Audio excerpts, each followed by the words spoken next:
So here's the second go around. Needed to take some breaks. Been having some fun with friends, but wanted to kind of debrief a little bit in terms of these open skies and these open roads. Leads to open minds and open hearts. It's Gemini season, y'all. So you're gonna get a little bit of the conversation in the background on some of this, and a little bit of some reflection on the forefront of this. So keep up, follow along. One thing that's been a very, very upfront conversation in the past couple of years has been this deep reflection on my own privilege as a white woman and the things that we need to do in order to, one, use our privilege for good, and two, work to deconstruct whiteness at the same time, so our privilege doesn't continue to harm other people. Re-examining our focus and having things needed to look at us.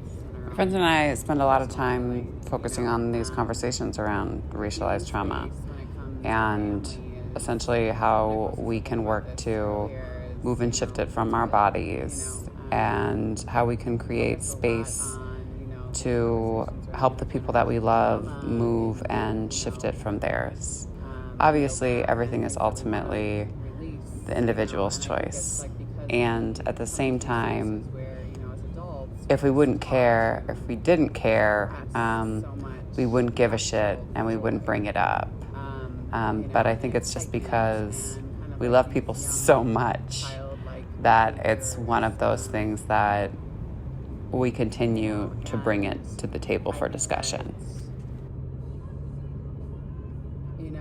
The things that can take you back to a space of reminding you in terms of memory of who, One thing I've noticed as I've kind of gone back through the remembering in my life is that when it comes to my hometown, all of these things are very much ingrained and embedded within us, but it's very much a learned behavior. So we talk about memory in terms of, the things that bring us back, but the people that bring us back to the way that we once were. It's hard to be aware of things when you're not around a lot of diversity. It's not a lot of things that you see. However, when you start to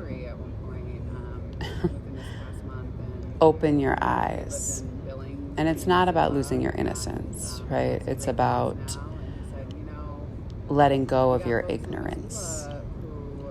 You begin to see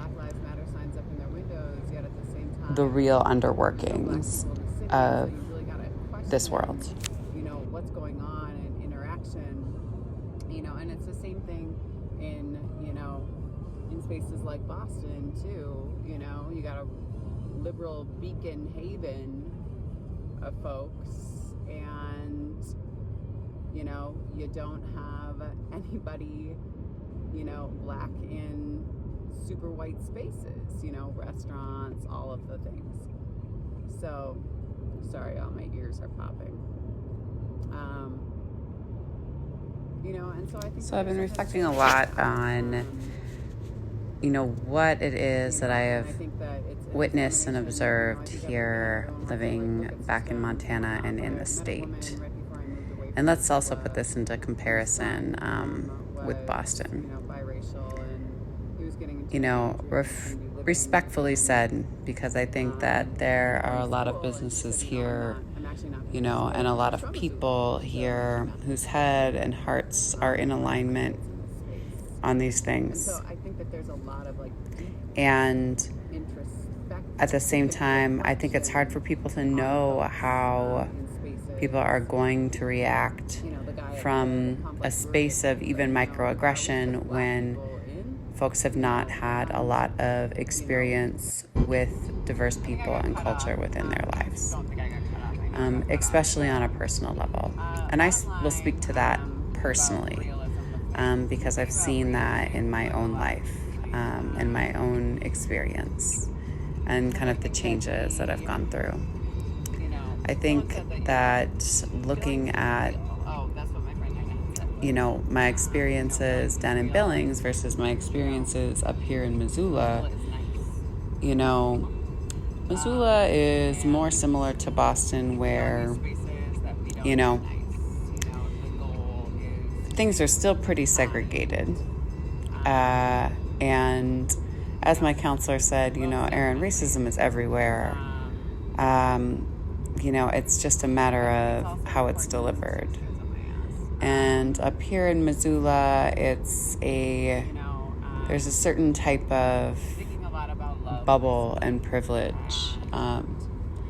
And down in Billings, things are a little bit more blatant and obvious when it comes to interaction. And at the same time, there is still more people of color down in Billings than there are in Missoula. So you've got to kind of take that into consideration as well. He made me really look at all of I was out here thinking I was so good in my work. In order for us to get better and to be better, we have to look at the ugly shit. The shit you don't want to have to face. The things that you've done that you don't want to revisit. And the things that lurk deep in our subconscious that aren't necessarily even ours, but they're there because we hold them from memories past. And until you can admit to those things, you'll never be able to release them.